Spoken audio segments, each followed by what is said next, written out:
Só um minuto.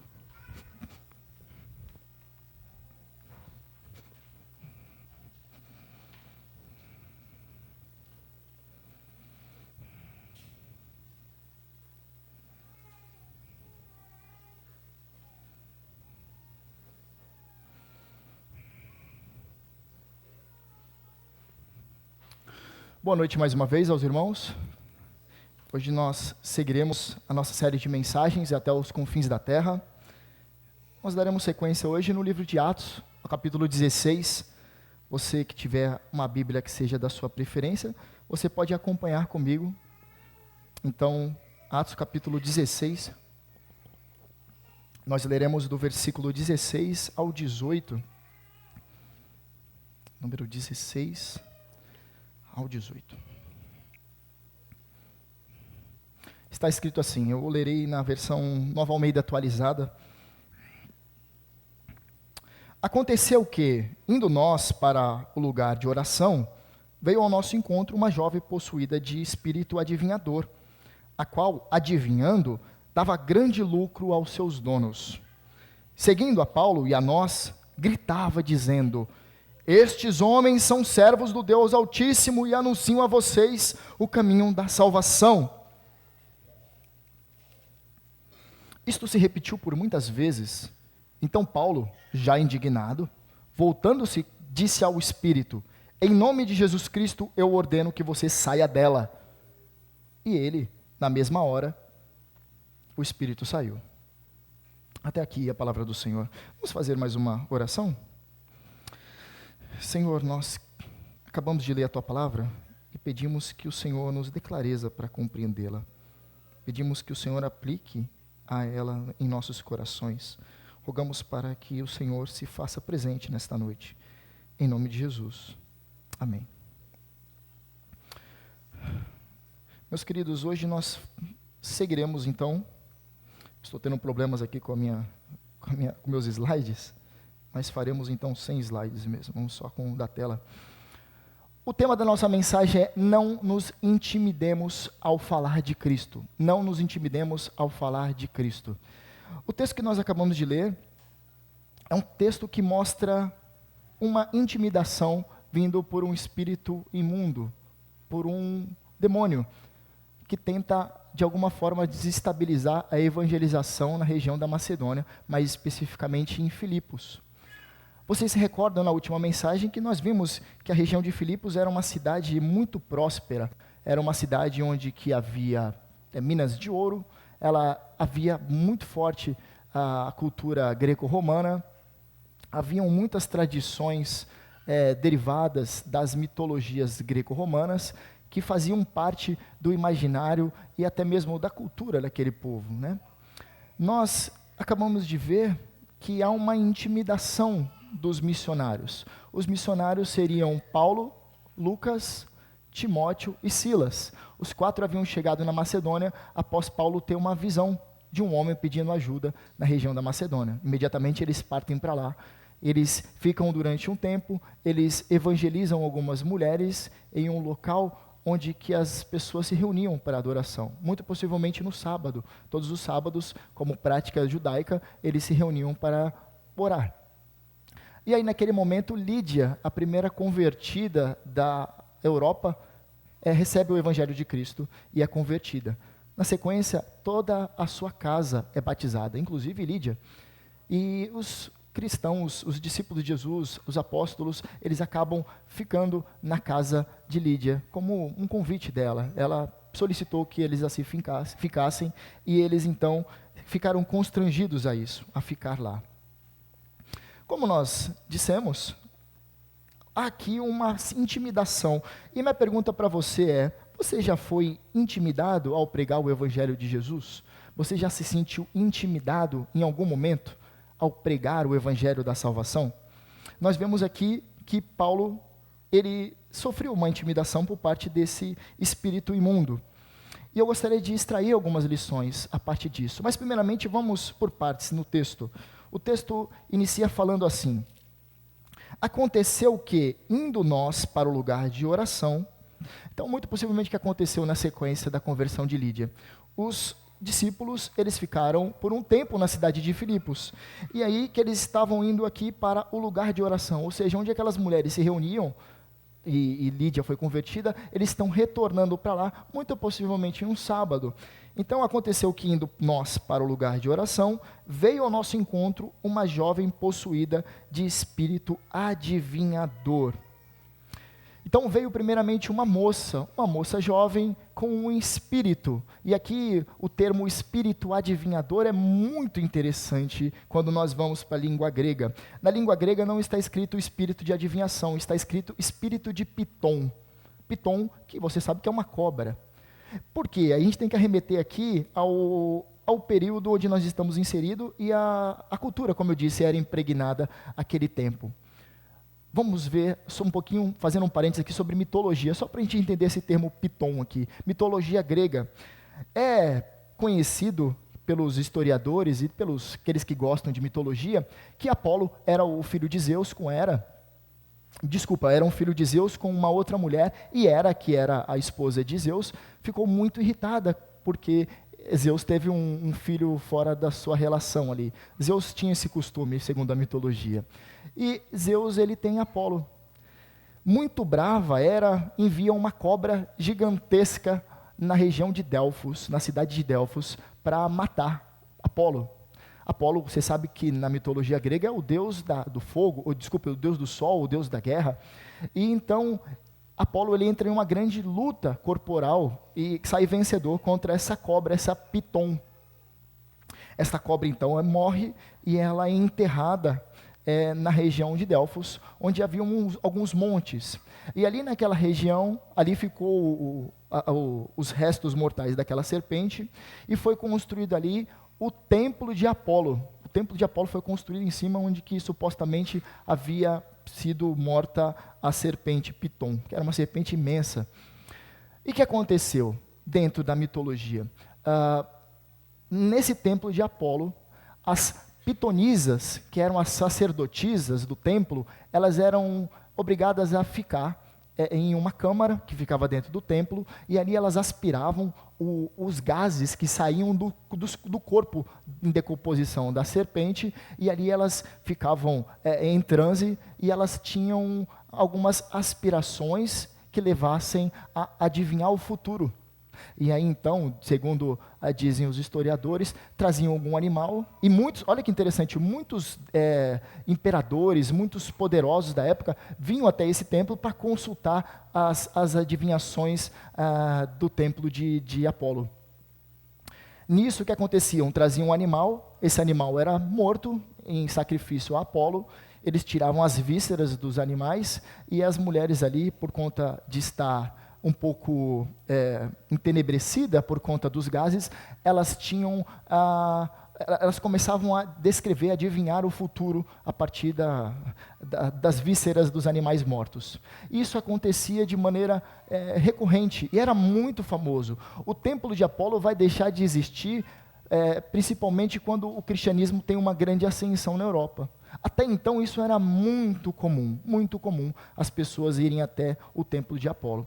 Olha que interessante, com o tempo se passou, o templo de Apolo deixou de existir, muitas daquelas que eram adivinhações, elas não se concretizavam, mas aquelas que adivinhavam, ou tinha certa coerência com a realidade, tornava ainda mais famoso a região. Com o passar do tempo, houve investigações sobre o que acontecia naquela região. De fato, era muito famoso. E eles foram perceber que o que causava esses gases que deixavam as pessoas alucinadas era decorrente de gases que saíam da terra mesmo. Não tinha nada a ver com um animal que havia sido morto lá, mas relacionado à terra. Tinham gases que quando aspirado, as pessoas entravam em certo transe. Bom, fechando o parênteses aqui, espírito de adivinhação, porque está escrito espírito de Piton aqui, só para a gente fazer um parênteses, porque era muito comum ser relacionado a adivinhação com a serpente que foi morta e foi adquirida ao templo de Apolo. Bom, fazendo esse parênteses aqui, é mais interessante por conta da história e por conta da cultura e da arqueologia, eu gostaria que os irmãos seguissem comigo no texto. Aconteceu que, indo nós para o lugar de oração, veio até nosso encontro uma jovem possuída de espírito adivinhador. a qual, adivinhando, dava grande lucro aos seus donos, o que coloca essa mulher como uma escrava, e uma escrava muito lucrativa. Naquele período, a escravidão não era como a escravidão que aconteceu aqui de maneira lastimável no Brasil, onde escravos trazidos da África, pessoas livres trazidas da África, elas eram colocadas como escravos. De forma muito diferente, naquele período, escravos eram todos aqueles que, por não conseguirem pagar, alguma das questões era essa, por não conseguirem pagar as suas dívidas, eles se tornavam escravos daqueles que eles deviam. Imagina se fosse nos dias de hoje, hein? Eu não queria ser escravo de cartão de crédito, já pensou? E era isso que acontecia. Então, ela dava muito lucro por ter essas aspirações, essas adivinhações, essas supostas adivinhações aos seus donos. E na sequência, nós vamos ver que isso deu um grande reboliço lá em Filipos. Mas nós vamos ficar até o versículo 18 apenas. No versículo 17 diz assim: seguindo, Paulo e a nós gritava dizendo: estes homens são servos do Deus Altíssimo e anunciam a vocês o caminho da salvação. Olha que interessante, nós devemos analisar bem essas colocações. Primeiro ela diz que estes homens são servos do Deus Altíssimo. Ora, um demônio dizendo que aqueles eram servos do Deus Altíssimo. A palavra Deus Altíssimo aqui é importante nós sabermos. Deixa eu fechar aqui que eu já estou até bravo com esse negócio que me deixou na mão. É até importante nós sabermos o porquê Deus Altíssimo, porque na cultura grega esse mesmo termo é entendido como Zeus. Agora, na cultura hebreia, é entendida como Javé, como o Deus dos hebreus, como o nosso Senhor. Então aqui, quando ela dizia isso, soava de maneira distinta dependendo dos ouvintes. O Deus Altíssimo pode ser compreendido de acordo com aquele que entendesse o Deus Altíssimo. Mas eles são servos do Deus Altíssimo, escravos do Deus Altíssimo. E aqui a palavra servo é melhor traduzida como escravo, né? Nós na igreja temos o costume de falar, este grande servo de Deus. Não existe nenhum grande servo de Deus. São todos servos de Deus, escravos de Deus. E escravos não no sentido negativo da palavra. Quando nós pensamos, como eu disse, em escravidão, nós arremetemos aos séculos anteriores aqui no Brasil. A escravidão é no sentido de pertencimento, aquele que se sujeita ao senhorio. Por isso que nós chamamos Deus de Senhor. Olha só, nós somos escravos do Senhor, mas novamente não no sentido negativo, mas muito positivo. Pertencer a um Deus que é bondoso é maravilhoso, um Senhor que é bondoso, um Senhor que se compadece de nós é maravilhoso. Então eles são servos, escravos do Deus Altíssimo e anunciam a vocês o caminho da salvação. Ora, é um demônio evangelístico, as pessoas poderiam falar. Por que Paulo ficou indignado? Que absurdo, por que Paulo ficaria indignado a alguém que está ajudando? Né? Quando nós batemos o olho e falamos, poxa, está praticamente ajudando, ele se tornou mais um missionário. E a gente fica embasbacado aí com a reação de Paulo. Por que esse tipo de indignação que vem na sequência de Paulo? Porque essa afirmação não tinha como intuito que as pessoas de fato crescem, mas o que esse espírito de adivinhação queria era trazer confusão, queriam conectar essa questão da salvação a algum tipo de misticismo, algum tipo de ocultismo, algum tipo de ligação com esse espírito de adivinhação, que nós sabemos que eram demônios.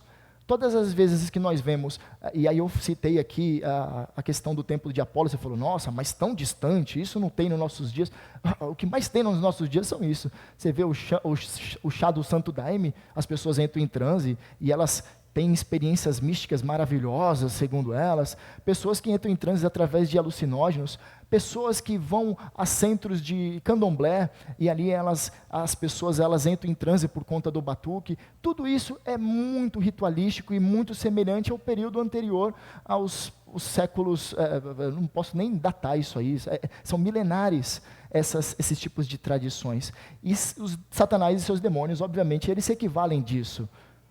É interessante que em nossos dias parece algo inofensivo alguém ir a um centro de umbanda ou de candomblé, né? Hoje em dia até eles fazem com que nós aceitamos a pulso, né? Nós não podemos nem falar que nós não concordamos com certo tipo de prática, mas enfim, isso já era comum desde a antiguidade. E aí o texto continua dizendo assim no versículo número 18.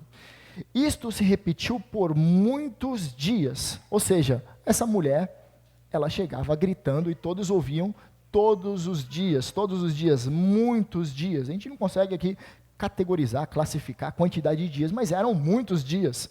Então Paulo, já indignado, e esse termo já indignado é bom a gente observar, ele não está falando indignado que Paulo teve um ataque de raiva. Paulo olhou e falou, eu não aguento mais essa mulher aqui gritando. Não é desse tipo de indignação que ele ficou. A indignação que levou a Paulo a repreender esse espírito foi por conta da tristeza que aquela mulher estava sendo acometida, aquele tipo de opressão que aquela mulher estava sendo acometida. Ela estava sendo oprimida por um espírito de adivinhação e homens tiravam lucro disso. Então ela era duplamente escravizada. Olha só. E aí a sequência que nós vemos é que Paulo ele vai se indignar com esse tipo de tristeza em seu coração e vai se voltar e vai dizer ao espírito, em nome de Jesus Cristo, eu ordeno que você saia dela. Paulo ele não diz em nome dele mesmo, e Jesus, quando repreendia um espírito imundo, Jesus ele não precisava falar em meu nome, ele simplesmente lhe ordenava e ele expulsava os espíritos imundos das pessoas que eram possessas. Agora Paulo ele faz menção ao nome de Jesus Cristo por causa que é um nome que tem poder, é na autoridade de Jesus que o apóstolo vai expulsar esse espírito imundo desta mulher, desta jovem. E ele, na mesma hora, o espírito saiu. Na mesma hora, o espírito, ele bateu em retirada. O que eu gostaria, meus irmãos, da gente observar aqui?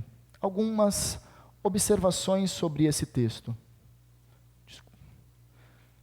Melhor dizendo, algumas aplicações sobre esse texto. Primeiro de tudo, Satanás, ele é contra a igreja e as missões. Satanás ele é contrário à igreja e todas as empreitadas do avanço do reino de Deus. Nós vemos aqui primeiramente uma movimentação, olha só no versículo que eu coloquei, indo até nós para o lugar de oração, veio ao nosso encontro uma jovem possuída de espírito imundo. Satanás ele sempre contrário ao avanço do reino de Deus e à igreja, ao povo de Deus. Isso desde do Éden, isso já é uma perseguição. Por isso que nós definimos como os filhos a semente da esperança, a semente da salvação, a semente daqueles que são os eleitos e a semente da serpente, né? Caim, a sua descendência, é a descendência da serpente. Mas Satanás ele continua mantendo estratégias para derrotar a igreja e as missões da igreja. Primeiramente, ele age por dentro da igreja. Como ele age dentro da igreja? Implantando a corrupção, tentando os irmãos, trazendo heresias para dentro da igreja. Essa é a forma como ele coloca a ação dele dentro da igreja. Por exemplo, também causando divisões na igreja. Isso tudo são estratégias de Satanás para minar o povo de Deus. E do lado de fora? Através da sua maquinação para ocasionar perseguição do povo de Deus. Então Satanás contra a igreja ele sempre vai agir de duas formas. Do lado de dentro, causando esse tipo de divisão, heresias, corrupção. Agora do lado de fora, fazendo com que todos os mecanismos que existem tragam perseguição para o povo de Deus. Agora, o que nós poderemos extrair como uma aplicação? Se Satanás é contra a igreja de Cristo e a missão da igreja, qual seria a aplicação mais viável? Orar pela igreja, orar pela sua igreja local. Você tem orado pela sua igreja? Por essa igreja aqui onde o Senhor te plantou? Eu gostaria de perguntar e ir além. Você tem orado pela sua denominação, a Igreja Presbiteriana do Brasil? Porque, veja só, irmãos, a Igreja Presbiteriana do Brasil hoje é um baluarte da verdade. Nós podemos olhar para uma igreja presbiteriana ou até mesmo uma igreja batista tradicional e vermos que há exposição da palavra, há fidelidade aos textos ali quando são pregados, né? Embora que todas as igrejas tenham os seus defeitos, há uma busca e um desejo pela ortodoxia estejam presentes na igreja. Mas Se entrar alguns presbíteros no Supremo Concílio e trazer uma mudança sobre a nossa igreja, é capaz que a nossa igreja deixe de ser ortodoxa, ela deixa de ser fiel às Escrituras. E eu estou falando, as pessoas pensam, bom, isso aí nunca vai acontecer, a igreja presbiteriana ela é bem conservadora. De forma alguma. A igreja presbiteriana, se você olha o Manual Presbiteriano, que é um livro que vende na editora Cultura Cristã, há todos os relatórios de todas as reuniões do Supremo Concílio. E ali mostra as tentativas de tornar hábitos que estão nas igrejas, em geral, comum na nossa igreja. Então, por exemplo, ordenação feminina. A Igreja Presbiteriana do Brasil não ordena mulheres. Por que não ordena mulheres? Porque nós não vemos embasamento para isso. A Igreja Presbiteriana do Brasil é totalmente contrária ao marxismo e ao marxismo cultural. Nós não vemos isso na nossa igreja, por quê? Por causa que isso é contrário à nossa denominação. Nós temos outras formas de enxergar erros que tentam entrar na nossa igreja e, graças a Deus, o Senhor tem colocado homens fiéis às Escrituras lá para nos representar no Supremo Concílio. Mas ore pela sua denominação, ore pelos pastores que estão inseridos.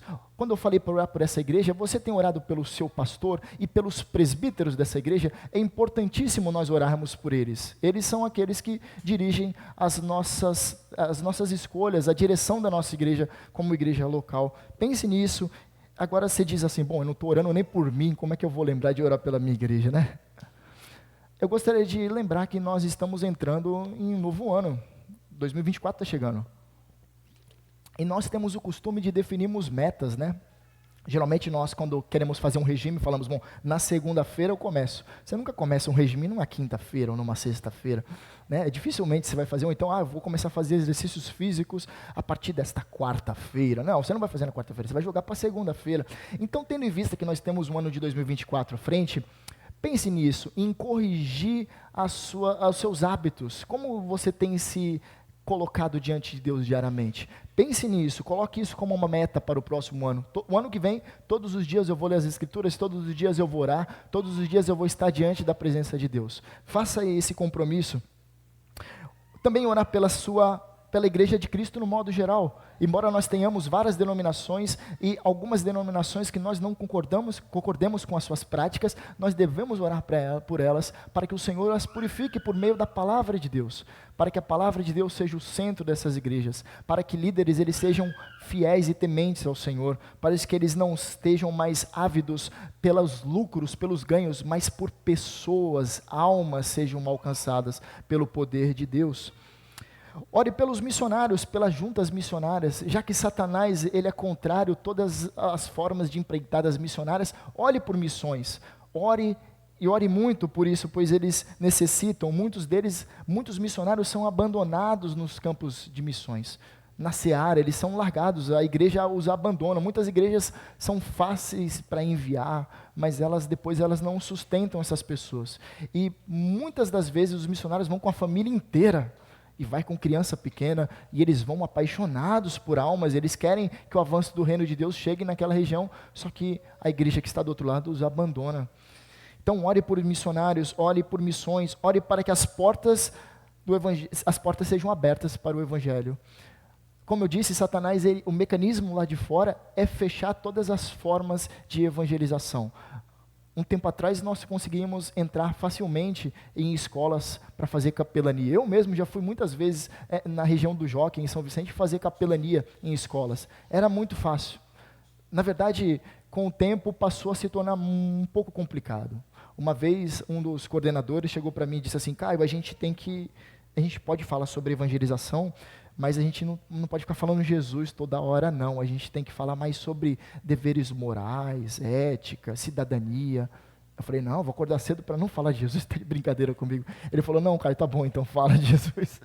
Eu quebrei essa. Mas você percebe que há uma imposição, até mesmo do MEC, que algumas escolas não tenham mais oração na sala de aula. E aí eu estou trazendo no contexto escola.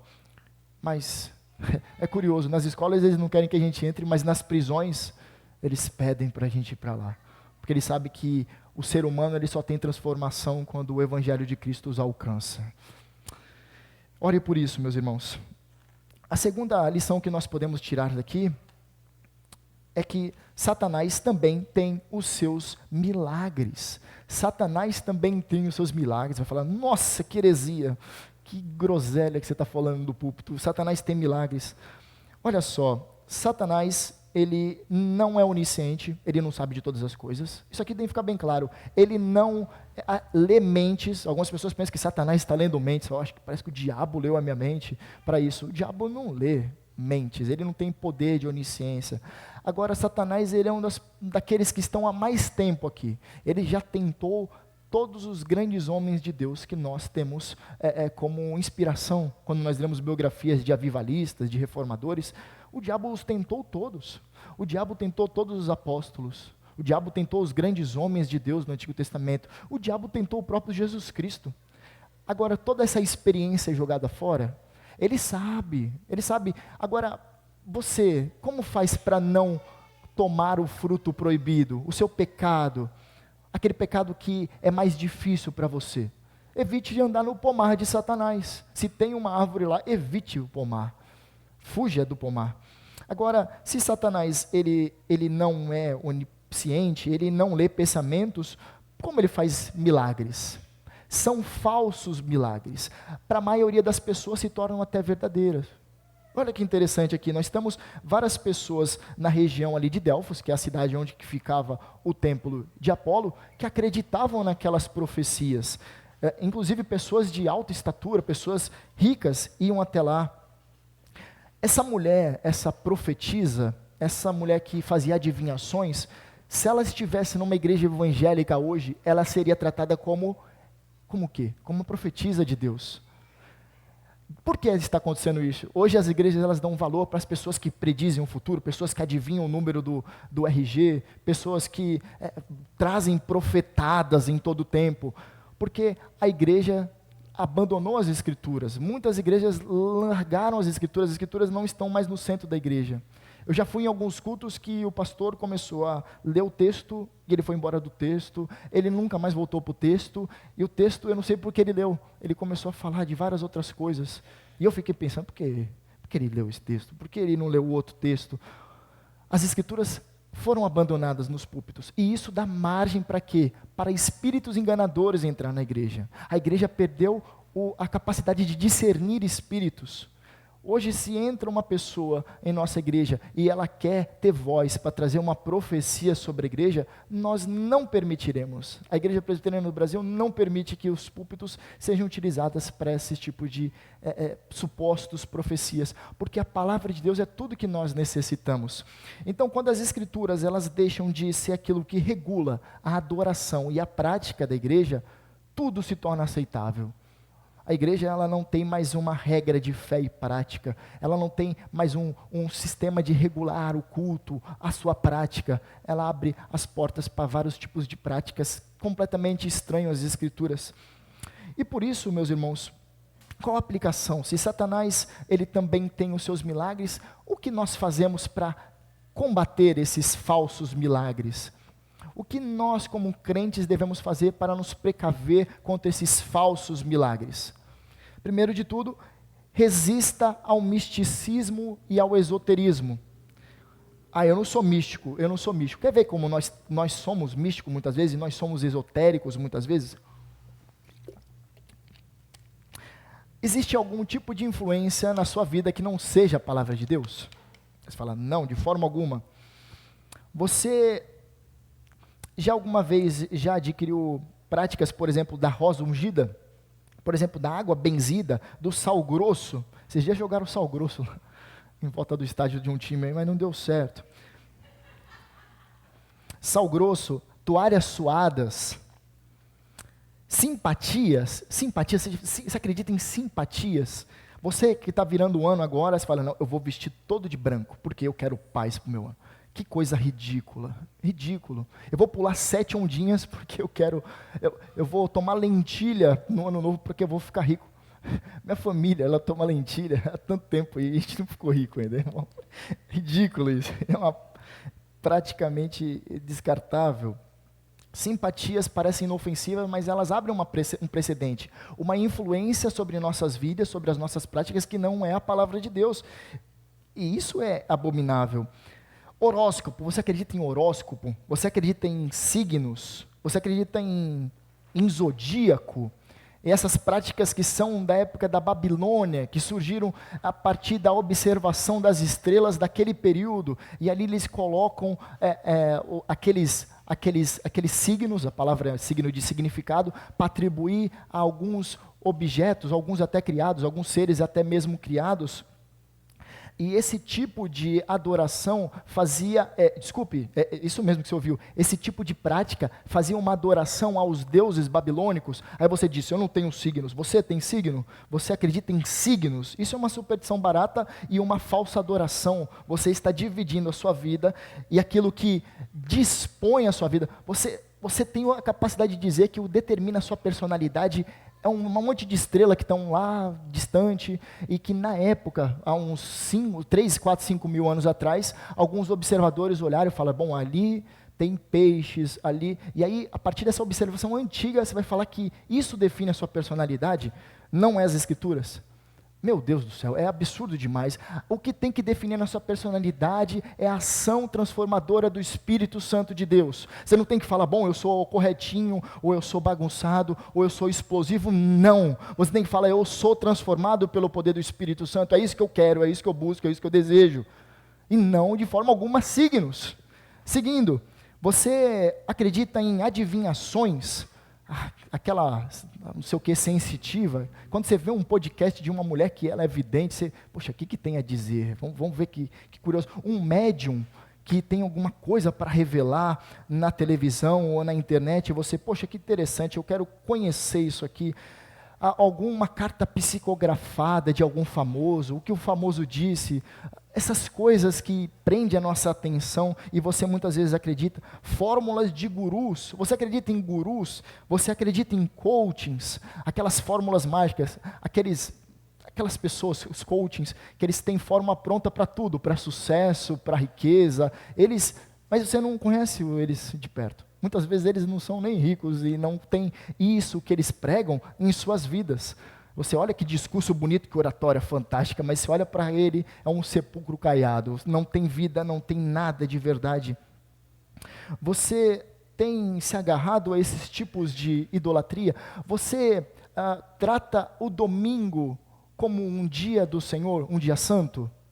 Se você faz isso, você faz muito bem, porque os presbiterianos, os únicos dias santos no nosso calendário são os domingos. Páscoa não é dia santo para a gente. É o domingo que eu...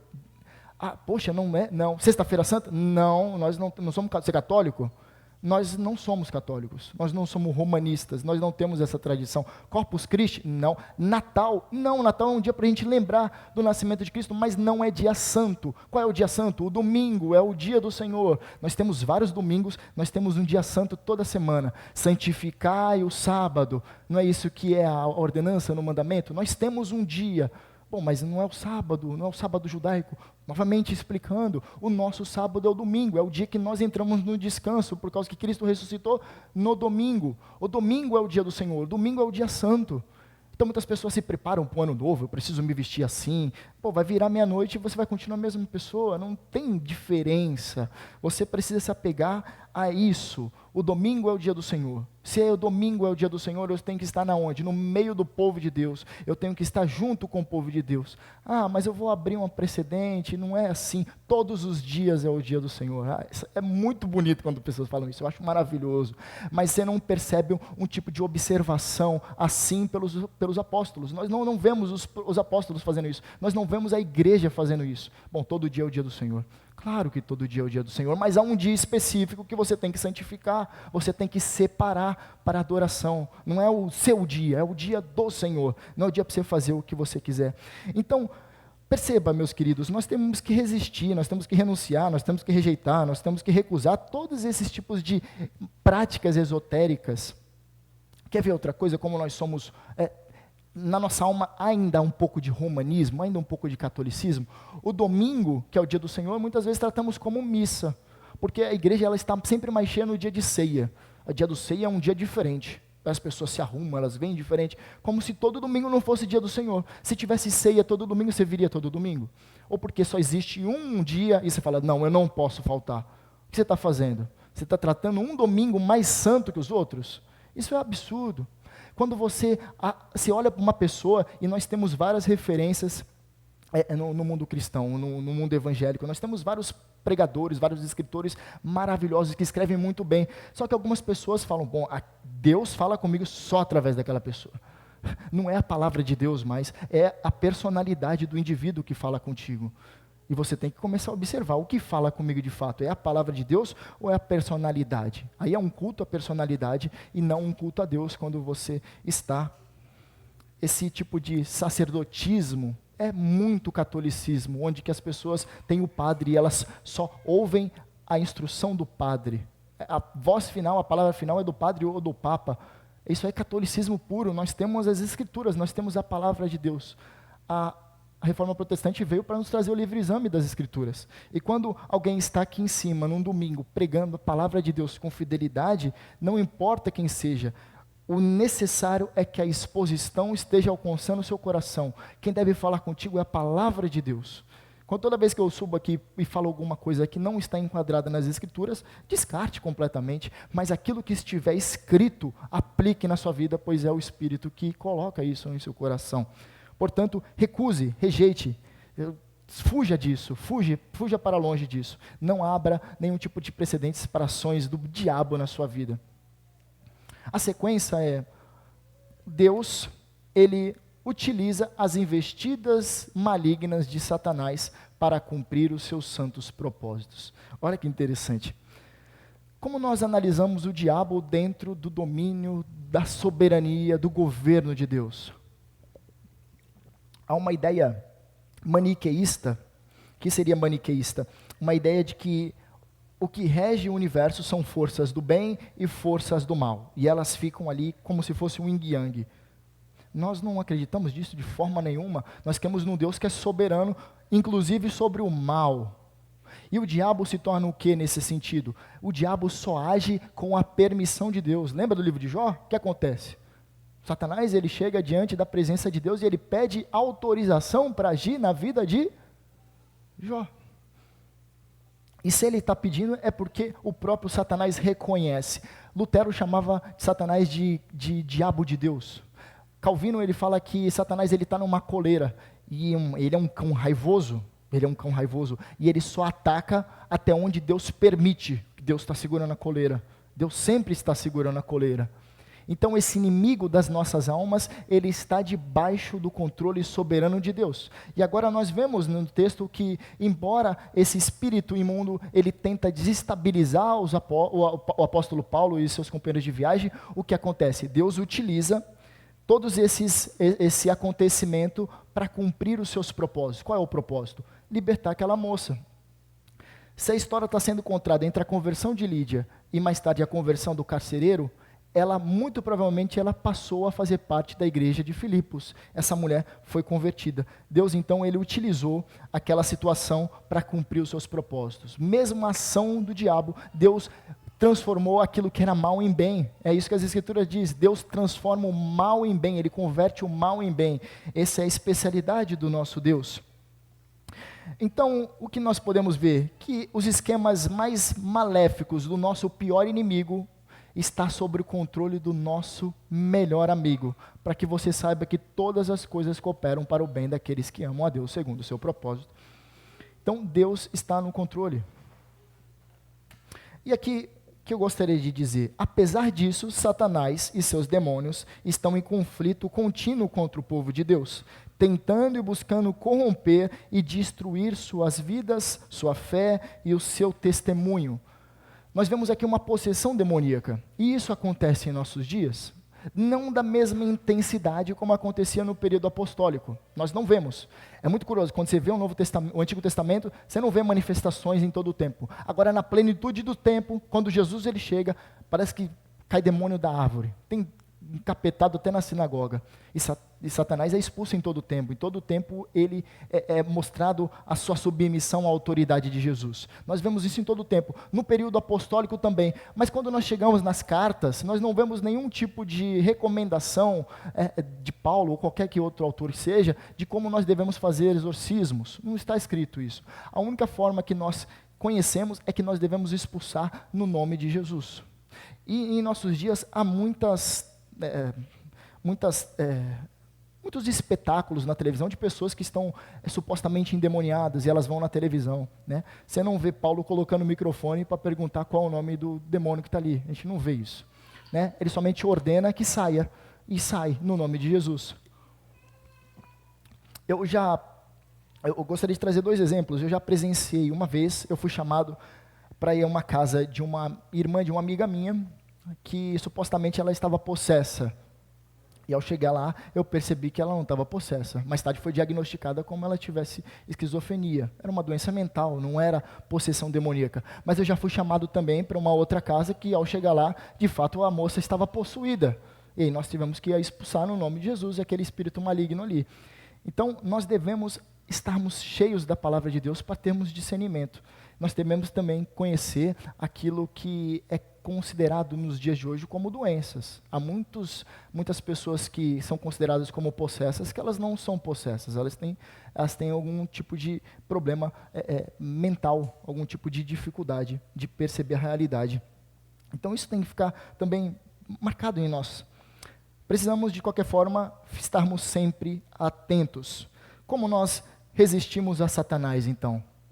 Se aparece uma pessoa que esteja possuída, alguma pessoa que esteja com um espírito imundo, como nós devemos reagir? Nós devemos, antes de tudo, guardar a palavra de Deus em seu interesse em nosso coração. Nós devemos conhecer a palavra de Deus, mas não de maneira intelectual somente, eu sei onde está no capítulo tal, eu sei sobre essa doutrina, mas isso tem que fazer parte da nossa vida, isso tem que estar enraizado em nosso coração, para que no momento onde nós tivermos que tomar alguma decisão, nós estivermos capacitados para isso, reconhecendo que o Senhor é soberano sobre qualquer situação. Algumas pessoas vão ficar com medo. Por que elas vão ficar temerosas? Porque algumas dessas verdades, diante dessa situação, elas não acolherem em seu coração na sua plenitude.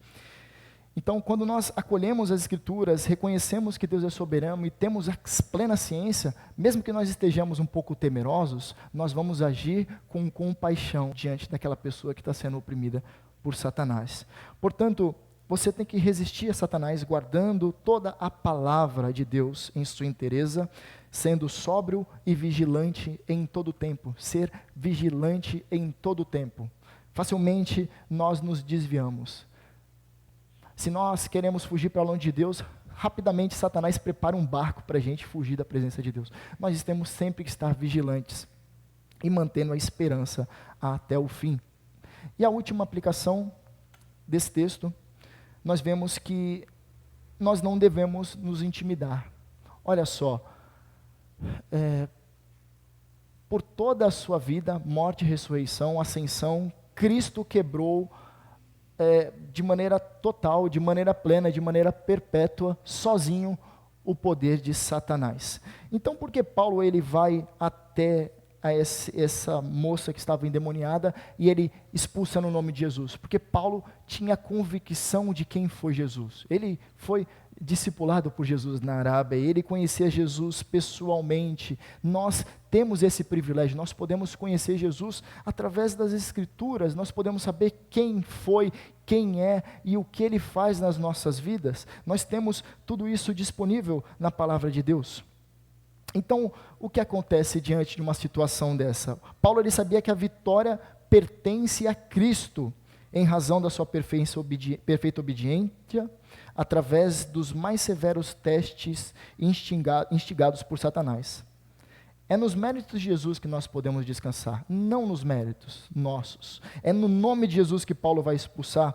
Ainda que Satanás tenha permissão de atuar nesse mundo, no dia do juízo, ele será lançado fora para sempre, junto com todos os seus demônios e toda a semente da serpente, ou seja, todos aqueles que não são os eleitos, aqueles que são reprovados, os ímpios, aqueles que são inimigos de Deus, eles serão lançados fora. O ferir da cabeça de Satanás será completo. Lembra a promessa que foi feita, Deus dizendo a Eva, falando que da sua descendência, a serpente picará o seu calcanhar. Quem é o calcanhar da serpente? Ele está falando da igreja. Sim, a igreja é o corpo, é o descendente, mas também está falando sobre Cristo. Cristo ele foi picado pela serpente quando ele sofreu as terríveis dores da sua morte, mas a última sentença da promessa é que a descendência pisará na cabeça da serpente. É isso que Jesus faz na cruz. A vitória na cruz, ela demonstra a total vitória de Cristo sobre o diabo, sobre o mundo, sobre o pecado. Jesus, ele triunfou sobre todas as hostes malignas, todos os demônios e Satanás, como líder, um líder muito poderoso. Satanás, ele não é todo poderoso, mas ele é muito poderoso. E Jesus, ele triunfou sobre todos esses inimigos do povo de Deus e inimigos de Deus. E a aplicação para isso, meus queridos, não nos intimidemos em falar de Cristo. É o nome da mensagem.